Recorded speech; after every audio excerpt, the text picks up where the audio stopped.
하나님 말씀 사도행전 26장 1절부터 12절까지 말씀입니다.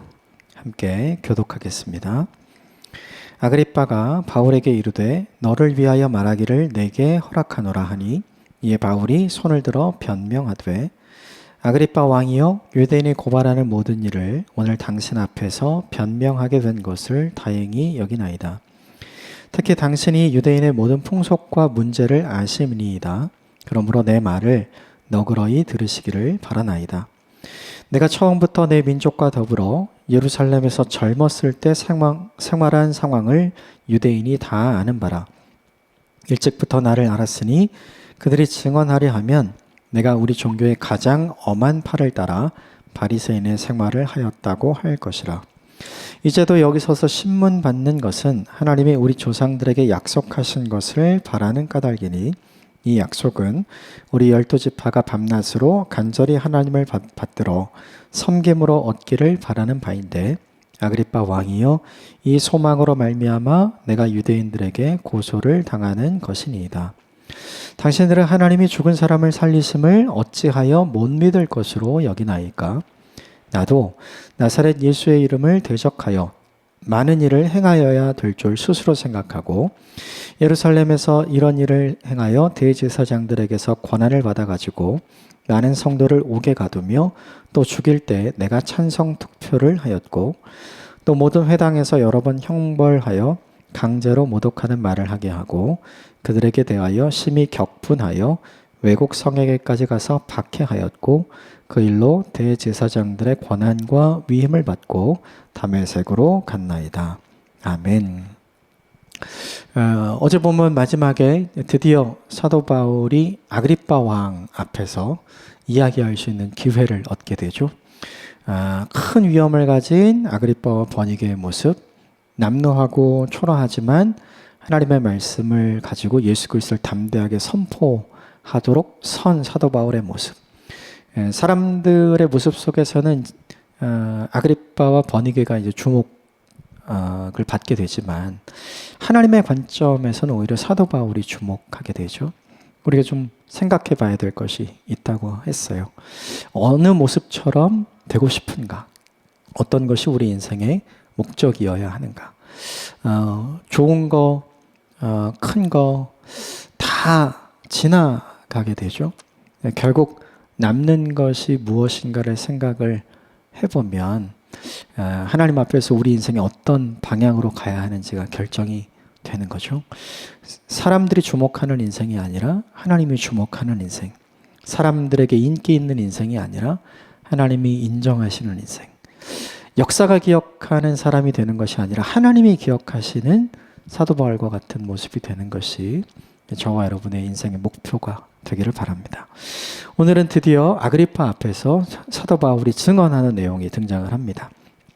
먼저 1절 같이 읽겠습니다. 시작. 아그리빠가 바울에게 이르되 너를 위하여 말하기를 내게 허락하노라 하니 이에 바울이 손을 들어 변명하되. 드디어 아그리빠가 사도 바울에게 이야기를 해보라 이렇게 이야기를 하죠. 그 순간에 사도 바울에게 딱 떠올랐던 것은 무엇일까요? 사도행전 9장 15절의 말씀이에요. 사도행전 9장 15절. 하나님께서 사도 바울을 만나 주셨을 때 빛으로 오신 예수님께서 아나니아에게 사도 바울에 대해서 설명하던 그 장면. 이 사람은 내가 택한 그릇이다 이야기하면서 이방인에게 그리고 임금들에게 그리고 이스라엘 자손에게 복음을 전하게 할 내가 택한 그릇이다 이렇게 이야기하셨잖아요. 이방인에게도 복음을 전했고 유대인에게도 복음을 전했지만 임금에게는 아직 복음 안 전했거든요. 그런데 오늘 본문에 그 이야기가 실현되는 거죠. 어제 큐티 본문의 제목이 지금까지 재판이 이렇게 쭉 늘어져 왔잖아요. 빨리 가이사라에서 로마로 가야 되는데 2년 동안 가지 못했고 또 새로운 총독이 빨리 보내야 함에도 불구하고 그 일을 하지 않고 수일을 보냈잖아요. 그 이유가 여기 나오는 거죠. 무엇이냐면 하나님께서 말씀하시고 하나님께서 작정하시고 하나님께서 계획하신 임금들 앞에서 예수 그리스도 이야기를 전하게 하시는 하나님의 계획이 이루어지게 하기 위해서 하나님은 그 시간을 보낸 것이죠.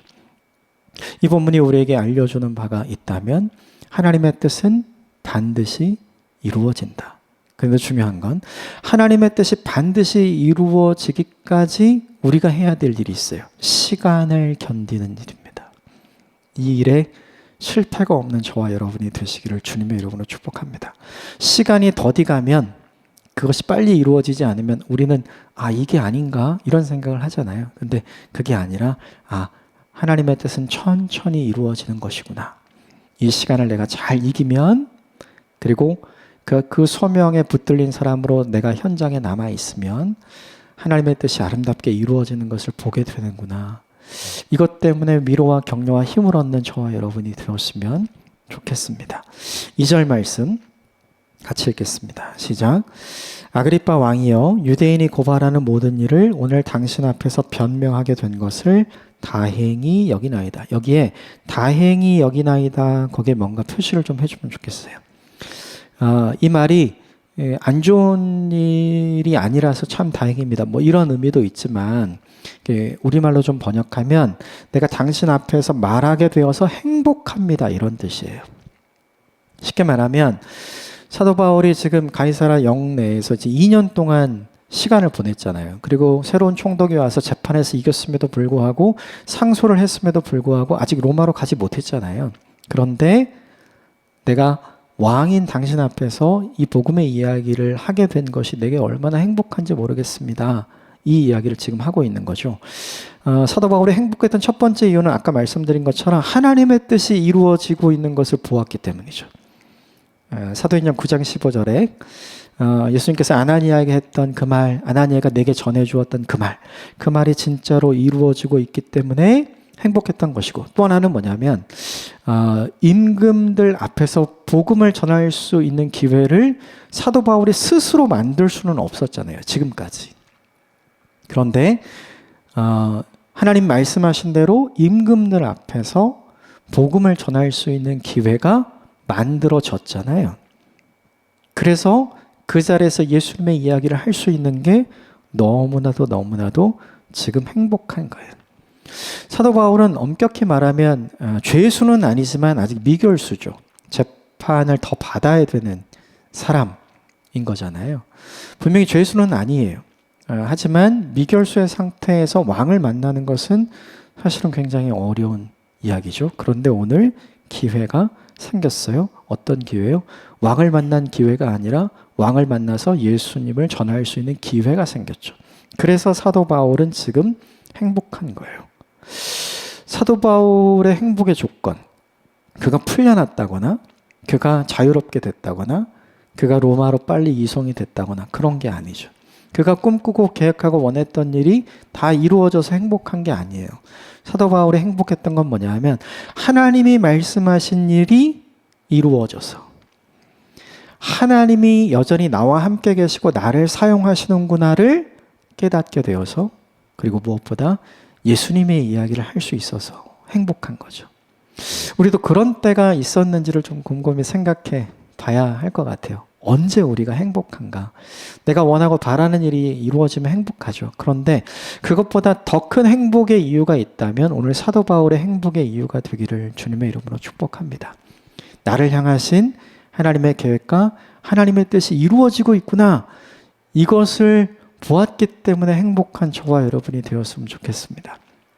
내가 그토록 바라고 원했던 일이 아니라, 내가 빨리 이루어졌으면 했던 일이 아니라, 내가 만들어냈으면 하는 일이 아니라 내가 할 수 없는 그 모든 일들을 하나님이 행하고 계시는구나 라는 그 사실 때문에 행복했으면 좋겠고요. 무엇보다 예수 그리스도를 말할 수 있음에 행복했으면 좋겠습니다. 저도 이 본문을 보면서 좀 생각을 많이 해봤어요. 저도 이전에 예수님 이야기를 할 수 있다는 것만으로도 굉장히 긴 시간을 쉬지 않고 막 이야기할 수 있었던 때가 있었던 것 같아요. 제 대학 시절에. 그런데 그때만큼 예수를 이야기할 수 있는 많은 기회가 있지만 나는 그때만큼 지금 행복한가? 그때만큼 행복한 감정을 하나님 앞에 올려드리고 있는가? 이걸 좀 생각을 해보게 되었습니다. 시간이 지나면서 이 행복감을 더 많이 누리는 저와 여러분이 되었으면 좋겠습니다. 하나님의 꿈이, 하나님의 계획이 내 인생에 이루어져 가는 것을 보는 행복. 그리고 무엇보다 그 속에서 하나님께 쓰임받고 있구나. 여전히 하나님이 나와 함께 계시는구나. 이것을 느낄 때 우리가 갖게 되는 행복. 그리고 예수 그리스도를 전할 때 생기는 그 행복. 그 행복이 저와 여러분의 행복이 되는 오늘 하루가 되기를 주님의 이름으로 축복합니다. 4절부터 7절까지 같이 읽겠습니다. 시작. 내가 처음부터 내 민족과 더불어 예루살렘에서 젊었을 때 생활한 상황을 유대인이 다 아는 바라. 일찍부터 나를 알았으니 그들이 증언하려 하면 내가 우리 종교의 가장 엄한 팔을 따라 바리새인의 생활을 하였다고 할 것이라. 이제도 내가 여기 서서 신문 받는 것은 하나님이 우리 조상들에게 약속한 것을 바라는 까닭이니 이 약속은 우리 12지파가 밤낮으로 간절히 하나님을 받들어 섬김으로 얻기를 바라는 바인데 아그리빠 왕이여 이 소망으로 말미암아 내가 유대인들에게 고소를 당하는 것이니이다. 내가 처음에 어떤 사람이었는지를 이야기를 합니다. 나는 본래 소문난 유대인 중에 유대인이었습니다. 나는 바리새인 중에 바리새인이었습니다. 나는 바리새인들 중에 가장 엄한 팔을 따라서 수련 생활을 하고 훈련 생활을 하는 율법을 사랑하고 하나님을 사랑하는 유대인이었습니다. 그런데 지금은 오히려 여전히 그렇게 하고 있는 유대인들에게 고소를 당한 사람이 되었습니다. 그 이유는 뭐냐 하면 모든 유대인들이 간절히 바라고 있는 소망 때문입니다. 나중에 등장하지만 사도 바울이 이야기하고 있는 이 소망이 뭐냐 하면 죽으시고 부활하신 예수 그리스도인 거죠. 이 본문에서 사도 바울이 이야기하고 싶은 건 뭐냐 하면 나는 나를 고소한 유대인들과 같은 사람이었습니다. 원래 그들보다 더 유대인이었습니다. 그런데 내가 지금은 바뀌었습니다. 그래서 내가 지금 고소를 당한 것입니다. 지금 요 이야기를 하고 있는 거죠. 원래는 똑같은 사람이었는데 바뀌게 되었어요. 이 바뀐 핵심의 쟁점은 뭐냐 하면 바울을 고소한 사람들은 여전히 고된 바리새인의 생활을 하고 있는 사람들이죠. 그런데 바뀐 바울은 무엇이냐면 죽으시고 부활하신 예수 그리스도를 만난 사람인 거죠. 핵심 쟁점은 뭐냐면 사도 바울은 하나님이 이미 보내주신 메시아 예수를 그리스도라고 고백한다는 것이고 그 훈련 생활을 계속해서 하고 있는 유대인들은 하나님이 보내주신 메시아인 예수를 그리스도로 인정하지 않는다는 거죠. 그런데 되게 중요한 쟁점은 뭐냐면 사도 바울이 이전에 그렇게 훈련할 때 그렇게 수련할 때는 그들과 똑같은 생각을 했다는 거예요. 그런데 그가 달라졌다는 거죠. 왜 달라졌는가? 우리는 이 앞전 본문을 통해서 알고 있죠. 왜 그의 인생이 바뀌게 되었는가? 예수 그리스도를 만남으로 바뀌게 된 거죠. 이 본문이 우리에게 중요하게 알려주는 메시지가 하나 있어요. 뭐냐 하면 하나님을 아는 방식, 하나님을 어떻게 아는가, 하나님을 제대로 아는 방식이 무엇인가, 수련이나 훈련이 아니라 만남을 허락하시는 은혜 때문이라는 거죠. 사도 바울도 이전에 오늘 본문 4절과 5절에 있는 것처럼 내가 우리 종교의 가장 엄한 팔을 따라서 바리새인의 생활을 할 때는 내가 그들과 똑같았습니다. 그러니까 수련과 훈련으로 하나님을 아는 지식은 있었지만 하나님을 아는 바른 지식을 갖지는 못했습니다. 이 이야기를 하고 있는 거예요.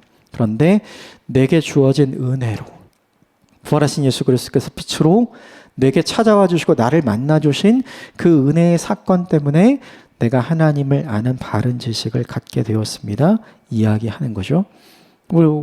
우리에게도 이것이 도전이 됩니다. 무엇이냐면 훈련도 굉장히 중요하지만 이것보다 더 중요한 건 은혜가 더 우리에게 중요한 거죠.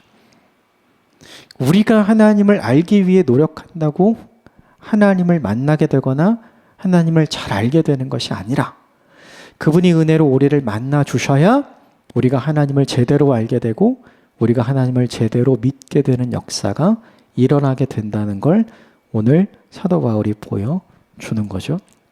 훈련도 중요하고 수련도 중요합니다. 그런데 우리 입장에서 우리가 하나님을 알아가기 위해, 하나님을 제대로 믿기 위해 우리에게 더욱 필요한 것은 뭐냐 하면 그것보다 더 우선된 하나님의 은혜가 훨씬 더 중요하다는 거죠. 그러므로 이 은혜를 구하는 저와 여러분이 되었으면 좋겠어요. 이 은혜를 귀중히 여길 줄 아는 하나님의 사람이 되었으면 좋겠습니다. 내가 알아가는 하나님보다 하나님이 우리를 더 잘 아시잖아요. 그래서 내가 알아가는 하나님보다 중요한 건 나를 잘 아시는 하나님이 나를 만나 주셨을 때, 그 은혜의 경험이 있을 때 우리가 훨씬 더 깊이, 훨씬 더 빨리, 훨씬 더 넓게, 훨씬 더 크게 하나님에 대한 믿음을 쌓아갈 수 있고 하나님에 대한 믿음을 키워갈 수 있게 되는 것이죠. 그러므로 수련을 통해, 훈련을 통해 하나님을 알아가는 사람이 아니라 하나님이 주시는 은혜를 통해 하나님을 알아가는 저와 여러분이 되시기를 주님의 이름으로 축복합니다. 8절 말씀 같이 읽겠습니다. 8절 시작. 당신들은 하나님이 죽은 사람을 살리심을 어찌하여 못 믿을 것으로 여기니까. 부활하신 예수 그리스도를 은혜로 만난 나는 구약 성경이 계속해서 이야기하는 죽은 자의 부활이 믿어집니다. 그런데 구약 성경에서 계속해서 이야기하는 죽은 자의 부활을 믿는 유대인들은 왜 하나님께서 예수 그리스도를 다시 살리셨음을 믿지 못합니까? 지금 반문하고 있는 거죠. 사두개인을 제외하고 모든 유대인들은 구약 성경에 등장하는 죽은 자의 부활을 믿었어요. 구약 성경에 등장하는 죽은 자의 부활 사건이 있죠. 엘리야가 사르밧 과부의 아들을 살려낸 사건. 그 사건을 모두 다 믿었어요. 또 하나는 예수님이 살아계실 때 3명의 사람을 살려냈죠. 회당장 야이로의 딸을 살려내고, 그리고 젊은 과부의 아들을 살려냈고요. 그리고 예수님의 친구라고 불렸던 나사로를 예수님께서 살려내셨죠. 그것 모두를 사람들이 다 봤어요. 그들이 먹고 그들이 움직이고 그들이 정상적으로 생활하는 것을 사람들이 다 보았죠. 그럼에도 불구하고 사람들은 그들을 살려내신 예수 그리스도가 다시 살아났다는 사실을 믿지 않는 거죠. 이게 굉장히 좀 어불성설이에요. 생각을 해보면 오늘 사도 바울이 이야기한 것처럼 어찌하여 못 믿을 것으로 여깁니까? 생각을 해보면 그들이 믿지 못하는 것일까? 믿고 싶지 않은 것일까? 후자죠. 믿을 수 없는 사건이 아니라 믿고 싶지 않은 거예요. 왜? 그들은 예수가 하나님께서 보내주신 메시아 그리스도임을 인정하지 않았거든요.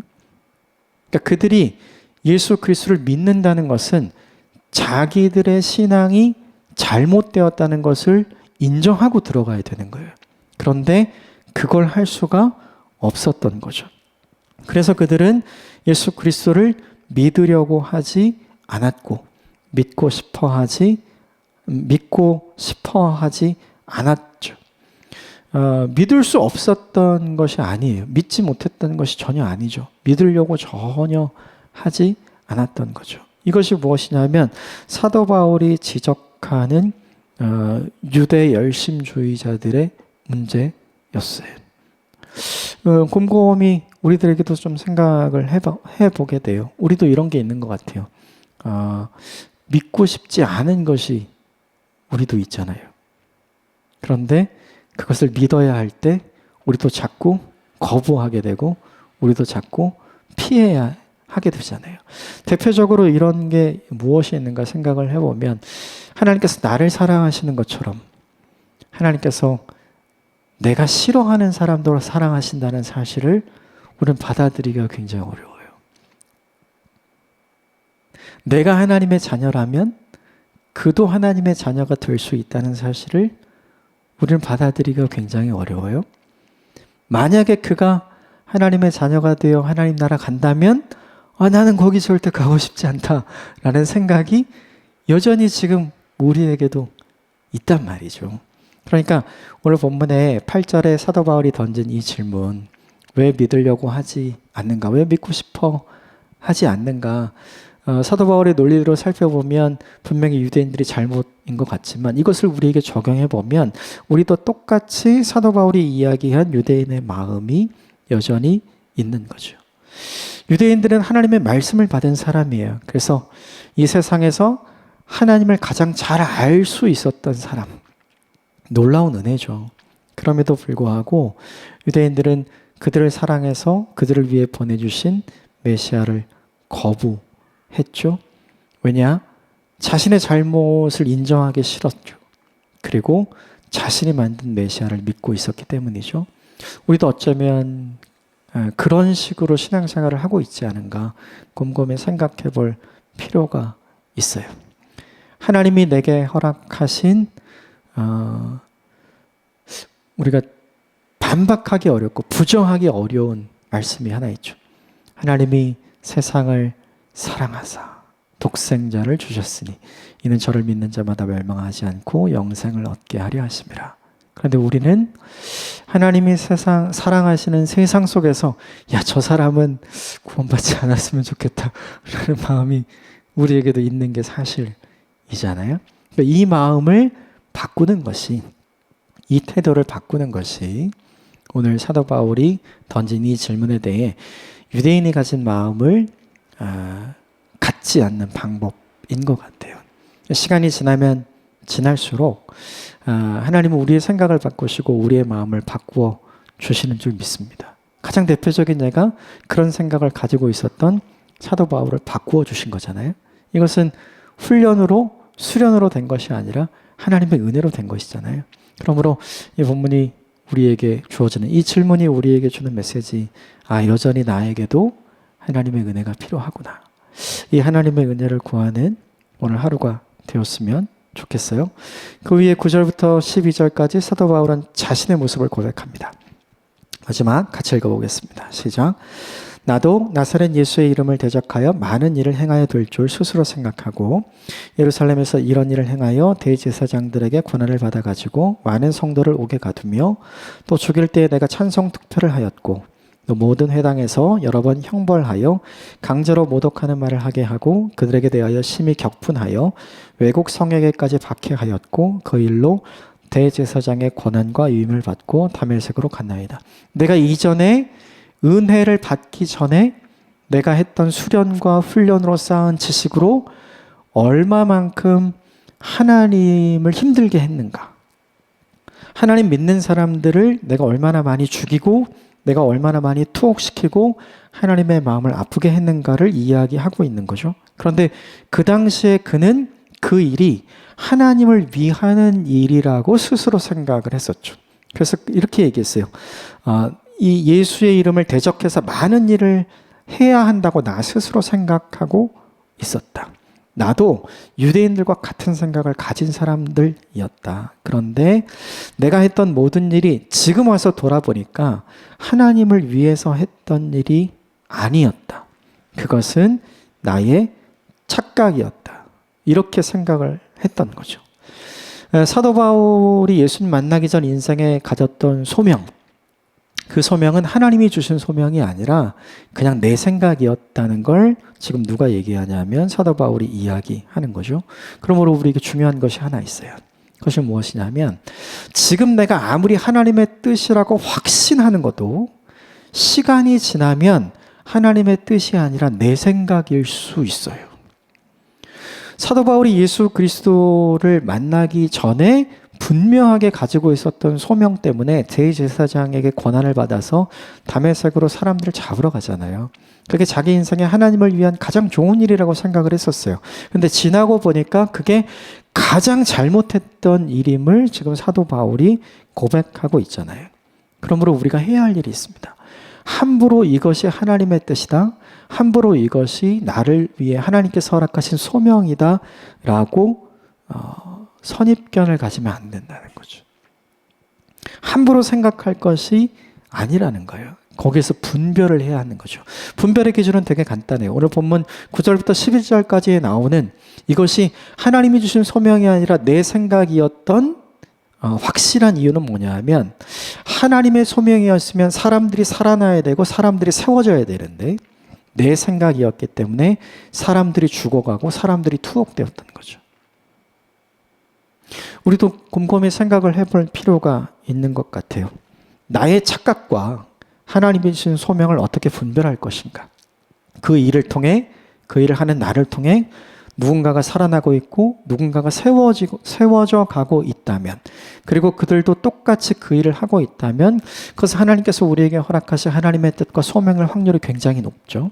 근데 반대로 내가 하는 일을 통해, 나를 통해 누군가가 죽어가고 누군가가 쓰러져 가고 누군가가 고통받고 있는 상황이 펼쳐진다면 그것은 하나님의 뜻이 아니라, 하나님이 내게 주신 소명이 아니라 내 생각과 내 감정일 확률이 굉장히 높은 것이죠. 이것을 구별할 줄 아는 분별력이 있는 저와 여러분이 되시기를 주님의 이름으로 축복합니다. 이 분별력을 하나님께 구하십시오. 그리고 자기 자신을 돌아보십시오. 누군가가 나 때문에 쓰러지기보다는 누군가가 나 때문에 세워지는 인생을 사는 저와 여러분이 되시기를 주님의 이름으로 축복합니다. 함께 기도하겠습니다.